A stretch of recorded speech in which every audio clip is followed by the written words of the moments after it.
अब बूटेबल बनाने के लिए अलग अलग सॉफ्टवेयर होते हैं। मेरा जो सॉफ्टवेयर है वो मैंने पावर आईएसओ इंस्टॉल किया है, जो कि आपके सामने स्टार्ट है। चलिए मैं डेस्कटॉप पे दिखाता हूँ। ऑलरेडी मैंने यहाँ पे स्टार्ट किया, लेकिन डेस्कटॉप पे यहाँ पे इस तरह से आइकॉन आ जाएगा। पावर आईएसओ सॉफ्टवेयर कैसे इंस्टॉल करना है अगर आपको नहीं पता है तो मैं बताऊं कि ये बहुत सिंपल है। तो ये देखिए, गूगल पे पावर आईएसओ सर्च करने के बाद पावर आईएसओ लिंक पे क्लिक कीजिए और यहाँ पे डाउनलोड ऑप्शन आता है। डाउनलोड सेक्शन में जाकर आप पावर आईएसओ, आपके लिए जो पावर आईएसओ रिक्वायर्ड है, जैसे 32 बीट वाला रिक्वायर्ड है या 64 बीट वाला रिक्वायर्ड है, मैंने 64 बीट वाला डाउनलोड किया है। यहाँ पे क्लिक करके डाउनलोड कीजिए, रन कीजिए और नेक्स्ट नेक्स्ट करके इंस्टॉल कीजिए। बहुत ही सिंपल है इंस्टॉलेशन। सबसे पहले पावर आईएसओ डाउनलोड करके रखिए अगर आपको बूटेबल पेन ड्राइव बनाना है, और साथ ही में आपके पास रहना चाहिए एक विंडोज़ का ओएस फाइल, और ओएस फाइल यानी आईएसओ फाइल आई मीन। तो विंडोज़ का आईएसओ फाइल मेरे पास ऑलरेडी है, जो कि यहाँ पे आपको डी ड्राइव में, मैं आपको डायरेक्ट डी ड्राइव में लेके चलता हूँ। यहाँ पे आपको दिखाई दे रहा है विंडोज 7 ऑल इन वन मेरे पास प्री एक्टिवेटेड है। ये वाला फाइल आपके पास रहना चाहिए। तो फाइल आप टोरेंट से वगैरह डाउनलोड कर सकते हैं। मैं यहाँ पे इसकी लिंक नहीं दे रहा हूँ डिस्क्रिप्शन में, लेकिन दोस्तों आप ये तो आपको मिलता ही टोरेंट वगैरह पे आप देखेंगे तो। और उसके बाद इसे बूटेबल कैसे बनाना है मैं आपको बताता हूँ। अब ये जो है यहाँ पे मैं आपको बताऊँ कि करना क्या है। पावर आईएसओ स्टार्ट होने के बाद आपको जाना है टूल्स के अंदर। टूल्स के अंदर यहाँ पे ऑप्शन आता है create bootable USB drive, right. So यहाँ पे क्लिक कर कीजिए। ये जो ऑप्शन दिखाई दे रहा है, I will make it zoom, यहाँ पे दिखाई दे रहा है क्रिएट बूटेबल यूएसबी ड्राइव। अब मैं इस पर क्लिक करता हूँ। क्लिक करने के बाद आपके सामने आ रहा है एक डायलॉग बॉक्स, जिसके अंदर आपको दिखाई देगा यहाँ पे कार्ड, जो आपने कार्ड सिलेक्ट किया है ना, राइट, यहाँ पे आपका कार्ड दिखाई देगा। तो यहाँ पे हमारे पास जो 8 GB वाला कार्ड है वो हमें सिलेक्ट करना है। हमारे यहाँ पे 2 कार्ड है, मतलब एक मेमोरी कार्ड इंस्टॉल है एच ड्राइव में, लेकिन आई ड्राइव में हमारा यहाँ पे पेन ड्राइव है। तो ये मेमोरी कार्ड को नहीं लूँगा मैं, यहाँ पे मैं लूँगा पेन ड्राइव को, जिसमें मुझे करना है बूटेबल। मेरे पास 2 यहाँ पे इस लैपटॉप में मैंने एक्सटर्नल स्टोरेज ड्राइव इंस्टॉल किए हैं, जैसे ये मेमोरी कार्ड और पेन ड्राइव, यहाँ पे दोनों भी दिखाई दे रहा है। फिलहाल आई ड्राइव को मैंने सिलेक्ट किया। इमेज फाइल यानी कि आईएसओ फाइल जो मैंने बोली थी विंडोज़ की, वो मैं इस फोल्डर पे क्लिक करूँगा, और फोल्डर पे क्लिक करने के बाद डी ड्राइव में चला जाऊँगा, और वहाँ से मैं विंडोज़ की ये all in one pre activated वाली आईएसओ फाइल मैं यहाँ पे दे रहा हूँ, मतलब सिलेक्ट कर रहा हूँ। ओपन करूँगा, यहाँ पे वो सिलेक्ट हो चुकी है, और उसके बाद आपको करना है यहाँ पे स्टार्ट बटन पे क्लिक। जैसे ही आप स्टार्ट करोगे ये चालू हो जाएगा बूटिंग। ये देखिए यहाँ पे वो पेन ड्राइव के अंदर जितना भी डेटा है वो पूरा इरेज कर देगा, पूरा बता रहा है, और रिटर्न हो जाएगा येस। पेन ड्राइव का डेटा मुझे इंपॉर्टेंट नहीं है, वैसे भी उसमें कुछ डेटा नहीं है, तो मैं उसे और रिटर्न कर रहा हूँ, और यहाँ पे पेन ड्राइव की पूरी फाइल क्लियर हो जाएगी। अब मैं बताऊं कि ये जो परसेंटेज 100% होने के बाद यहाँ पे बूटेबल तो रेडी हो जाएगा, लेकिन ये बूटेबल पेन ड्राइव के अंदर बाकी का जो स्पेस है, मतलब इसमें सपोज 3-4 GB अगर बूटेबल फाइल लेता है विंडोज़ की, 3.7 लगभग GB लेगा वो, या 4 GB भी ले सकता है, तो वो बाकी का जो स्पेस है वो आप यूज़ कर सकते हैं एज अ कुछ ड्राइव, कुछ फोल्डर्स, कुछ फाइल्स आपके स्टोर करने के लिए। लेकिन उस फाइल को बिल्कुल हाथ नहीं लगाना है बूटेबल, क्योंकि वो फाइल्स में से कोई एक फाइल आपने डिलीट कर दी तो भी फाइल रन, मतलब बूटेबल पेन ड्राइव वहाँ पे काम नहीं करेगा। तो आप उसके अलावा नया फोल्डर बना के उसके अंदर और कुछ स्टोर कर सकते हैं। यहाँ पे कुछ 10 से 15 मिनट में ये बूटेबल पेन ड्राइव रेडी हो जाएगा। फिर ये रेडी होने के बाद उसके बाद हम देखेंगे कि इससे हम अपना कंप्यूटर कैसे फॉर्मेट कर सकते हैं, वो भी स्टेप बाय स्टेप सीखेंगे। विंडोज 7 कैसे इंस्टॉल करना है वो मैं आपको बता रहा हूँ। वैसे तो मैं आपको बताऊँ कि विंडोज 10 अभी चल रहा है, मैंने आपको बताया मेरे लैपटॉप में भी यहाँ पे विंडोज 10 है। आप विंडोज 10 की भी आईएसओ फाइल इस तरह से ही बूट कर सकते हैं, उसके लिए भी कोई बड़ा लॉजिक नहीं है। सो चलिए इसे होने देते हैं, फिर हम लोग अपना फॉर्मेटिंग स्टार्ट करते हैं।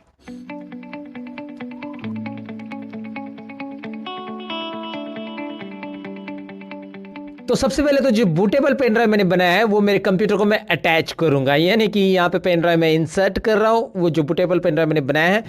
उसके बाद मैं कंप्यूटर को स्टार्ट करूंगा, यानी कि पावर बटन यहाँ पे कंप्यूटर का प्रेस कर रहा हूँ, और उसके बाद जैसे मैं कंप्यूटर स्टार्ट करूंगा, कंप्यूटर स्टार्ट करने के बाद मेरे कीबोर्ड पे मैं डिलीट बटन प्रेस करते रहूंगा। डिलीट बटन इसलिए प्रेस करना है क्योंकि मैं बायो स्क्रीन में आना चाहता हूँ, और यहाँ पे आप देख सकते हैं मेरे कंप्यूटर पे बायो स्क्रीन आ चुका है, राइट।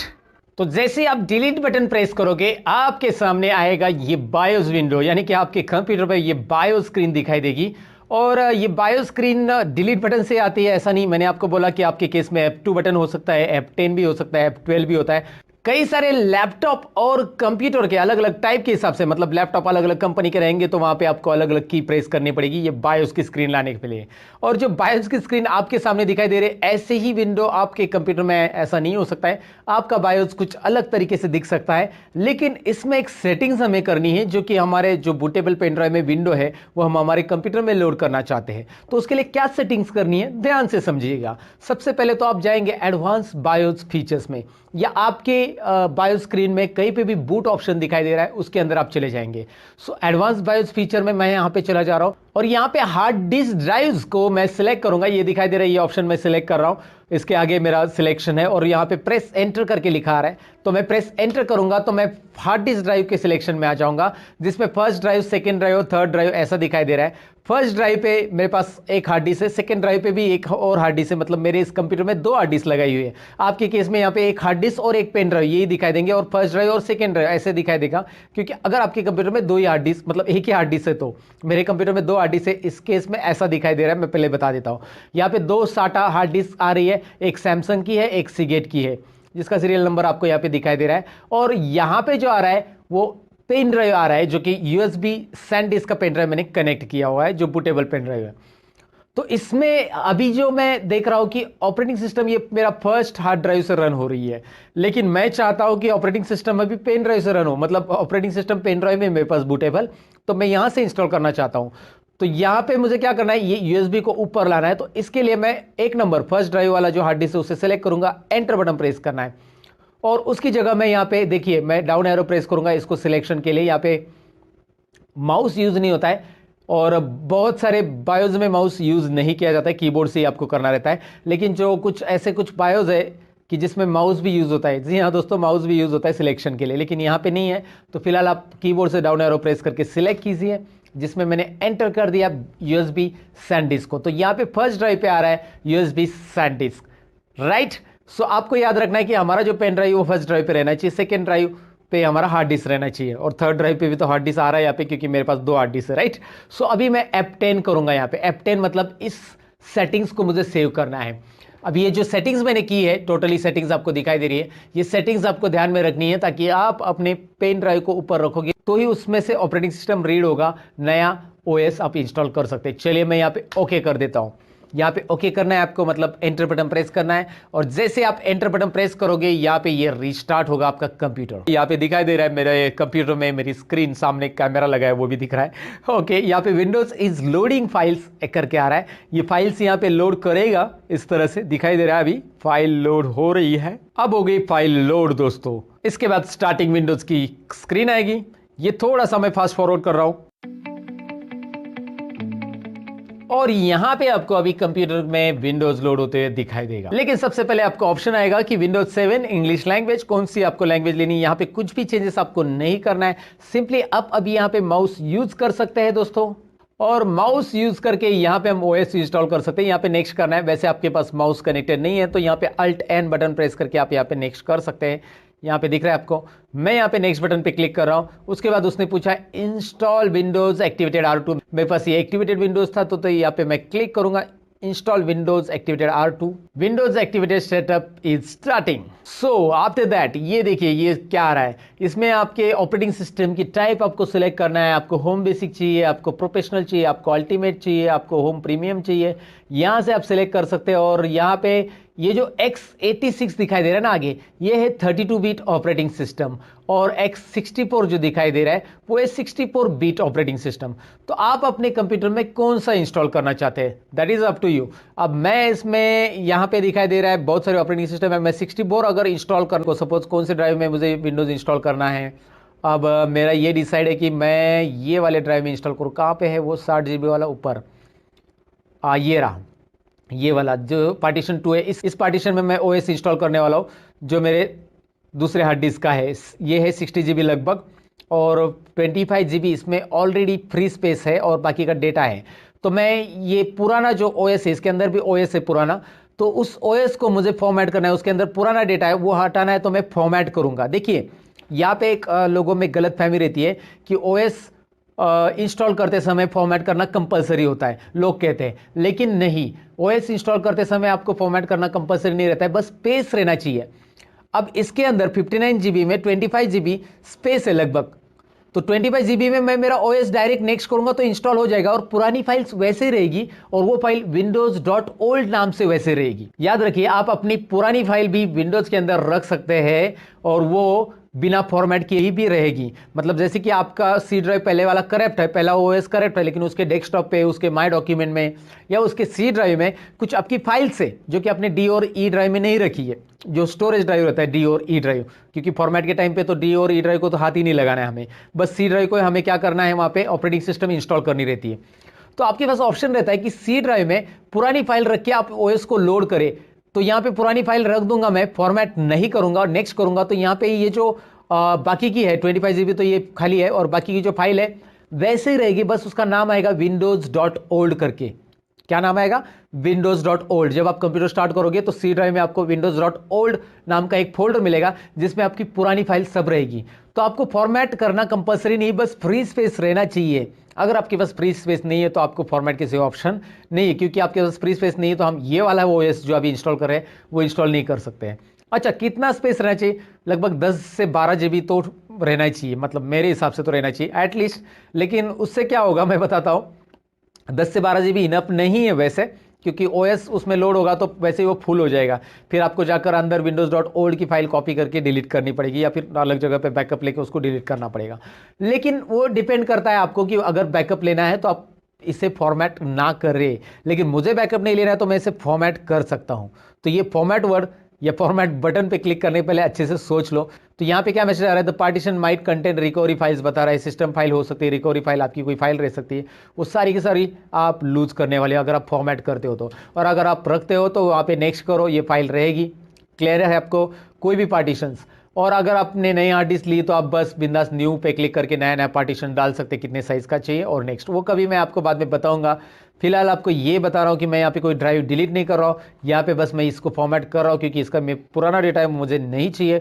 यहाँ पे एक बात ध्यान से समझ लो कि वही ड्राइव सिलेक्ट करो जिसको आपको फॉर्मेट मारना है, नहीं तो गलती से आपका जो ई ड्राइव और डी ड्राइव रहता है, अलग अलग ड्राइव हम बनाते हैं एक्स्ट्रा जिसमें स्टोरेज है, वो ड्राइव अगर आपने डिलीट किया तो भैया गए आपका डेटा, तो आपको फिर से मिलने वाला नहीं, फिर से आपको रिकवरी का वो अलग अलग टूल्स रन करना पड़ेगा, वो सब मगजमारी करनी पड़ेगी, आसान भाषा में बोलूँ तो। ओके, सो अगर यहाँ पे देखें, इसे सिलेक्ट करके मैं फॉर्मेट कर रहा हूँ, ओके कर रहा हूँ। 59 GB वाला जो डेटा है वो होगा फॉर्मेट, अभी फ्री 59 ही रहेगा, ये थोड़ा बहुत डिफरेंस दिखाएगा। यहाँ पे अभी कुछ भी डेटा नहीं है इसके अंदर और इसमें ओएस लोड होगा, नेक्स्ट करना है। नेक्स्ट करने के बाद ये प्रोसेस चलेगी, इस प्रोसेस में आपकी विंडोज की सभी फाइलें इंस्टॉल होगी और जैसे ये कंप्लीट हो जाएगा आपको पेन ड्राइव निकाल लेना है। जी हाँ, मैं क्या बता रहा हूं ध्यान से सुनिए। इस प्रोसेस को कंप्लीट होने के बाद आपको अपना पेन ड्राइव निकाल लेना है, क्योंकि फिर से पेन ड्राइव से हमें ओएस बूट नहीं करनी है। अभी हमारा ओएस ऑलरेडी इंस्टॉल है तो वो स्टार्ट हो जाएगा डायरेक्ट। आप पेन ड्राइव निकाल लोगे तो हमारे हार्ड डिस्क के अंदर ओएस जिस ड्राइव में लोड हो गया उस ड्राइव से ही ये डायरेक्टली ऑपरेटिंग सिस्टम, ओएस यानी ऑपरेटिंग सिस्टम लोड हो जाएगा दोस्तों। तो आपको पेन ड्राइव की ज़रूरत नहीं है। ये प्रोसेस कंप्लीट होने के बाद कंप्यूटर रिस्टार्ट होता है, रिस्टार्ट होते ही आपको पेन ड्राइव निकाल लेना है, राइट। सो इसे थोड़ा सा फास्ट फॉरवर्ड में अभी कर देता हूं और ये हो रहा है बाकी के फीचर्स इंस्टॉल और उसके बाद अपडेट्स इंस्टॉलिंग और इसके बाद आएगा कंप्यूटर रिस्टार्ट करने के लिए, राइट। सो अगर आपने यहाँ पे रिस्टार्ट नाउ पे क्लिक किया तो भी चलेगा, वो ऑटोमेटिक वैसे भी कुछ सेकंड के बाद रिस्टार्ट होने वाला है। उसके पहले मुझे अभी करना है पेन ड्राइव रिमूव, तो यहाँ पे मैं पेन ड्राइव को कर रहा हूँ रिमूव। ओके, तो फिर से यहाँ पे ओएस अभी लोड होगा, लेकिन अभी ओएस जो लोड होगा वो लोड होने वाला है हार्ड डिस्क से। तो यहाँ पे दो ओएस दिख रहे हैं क्योंकि मेरे पास दो हार्ड डिस्क है। ऊपर वाला ओएस तो मेरा डिफॉल्ट हार्ड डिस्क है, ये सेकेंड वाला ओएस मैं सिलेक्ट कर रहा हूँ क्योंकि मैंने अभी इंस्टॉल किया है और मैं इसे एंटर कर देता हूं। सो लिख के आ रहा है setup is updating registry settings, तो यहां पे विंडोज कुछ कर रहा है सेटिंग्स, तो करने दो भैया इसे सेटिंग्स, आप बस देखते रहना है। यहां पे आएगा कंप्लीटिंग इंस्टॉलेशन और ये भी इंस्टॉलेशन हम कंप्लीट होने देंगे। तो जैसे मेरा ओएस लोड हो जाएगा और कंप्यूटर रिस्टार्ट हो जाएगा तो वहाँ पे आपको पूछा जाएगा कि आप आपकी कंप्यूटर का नाम क्या रखना चाहते हैं। तो चलिए इस केस में मैं इस कंप्यूटर का नाम रख रहा हूँ यहाँ पे सतीश। चलिए मैं इस कंप्यूटर का नाम रख रहा हूँ सतीश और यहाँ पे मैं इसे नेक्स्ट करूँगा।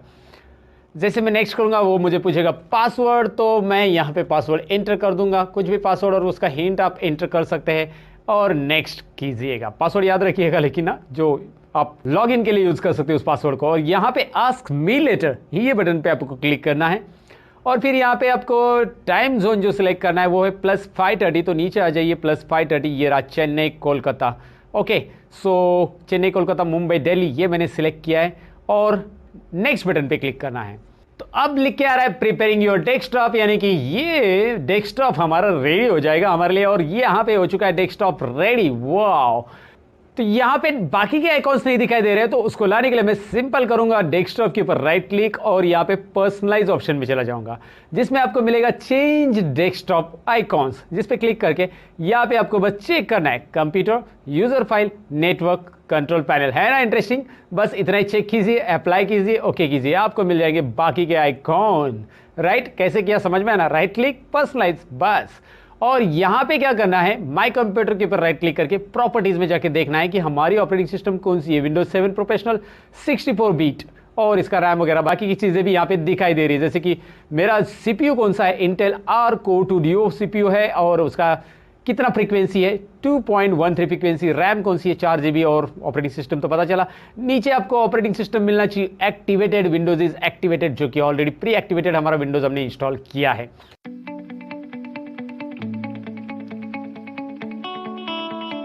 तो ये सारी चीजें तो हो गई, लेकिन यहाँ पे एक इंपॉर्टेंट है कि यहाँ पे ये जो नेटवर्क ड्राइवर और साउंड ड्राइवर ये क्रॉस दिख रहा है, मतलब यहाँ पे नेटवर्क का ड्राइवर, मतलब नेटवर्क की केबल यहाँ पे मैंने कनेक्ट की है, मेरे कंप्यूटर को ऑलरेडी कनेक्टेड है, फिर भी ये नहीं आ रहा है क्योंकि नेटवर्क का ड्राइवर इंस्टॉल नहीं। चलिए यहाँ पे क्लिक करके open network and sharing centre में जाते हैं, चेंज एडेप्टर सेटिंग में जाते हैं। यहाँ पे देखिए कुछ भी नहीं मिल रहा है दिखने को आपको।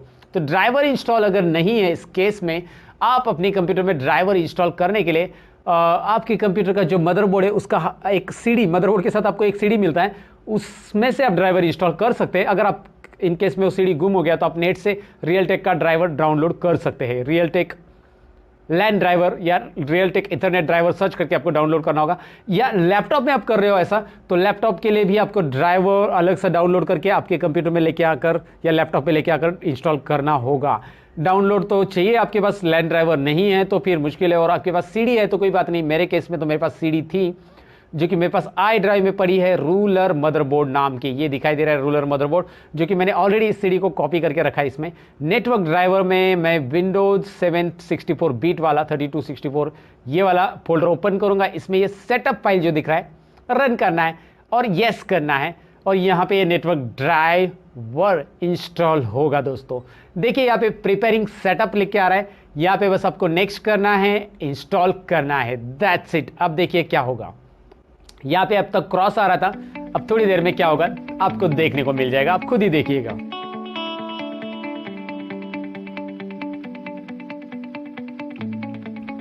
तो यहाँ पे अभी आपको दिख रहा है ये हो गया इंस्टॉल, और मैंने ये फास्ट फॉरवर्ड किया और यहाँ पे फिनिश बटन पे मैं क्लिक करूंगा। यहाँ पे दिखाई दे रहा है नेटवर्क ड्राइवर आ चुका है। मैं इसे होम नेटवर्क, पब्लिक नेटवर्क, जो नेटवर्क रखना चाहता हूँ, यहाँ पे फिलहाल मैं पब्लिक नेटवर्क क्लोज कर देता हूँ। ये मेरा नेटवर्क ड्राइवर इंस्टॉल हो गया। वैसे मुझे साउंड ड्राइवर अगर इसमें इंस्टॉल करना है, और मैं यहाँ पे साउंड ड्राइवर में चले जाऊंगा और यहाँ पे विंडोज 7 64 बीट वाला जो साउंड ड्राइवर है वो भी मैं यहाँ पे इंस्टॉल कर देता हूं। तो इस तरह से आपको ड्राइवर इंस्टॉल करने रहेंगे, और ड्राइवर आपको नहीं मिल रहे तो ड्राइवर पैक सॉल्यूशन के ऊपर एक वीडियो में बनाने वाला हूं कि ड्राइवर पैक सॉल्यूशन से आप ड्राइवर्स कैसे इंस्टॉल कर सकते हैं अगर आपके पास लैन ड्राइवर और साउंड ड्राइवर आपके कंप्यूटर में या लैपटॉप में सूटेबल नहीं हो रहे हैं तो उसके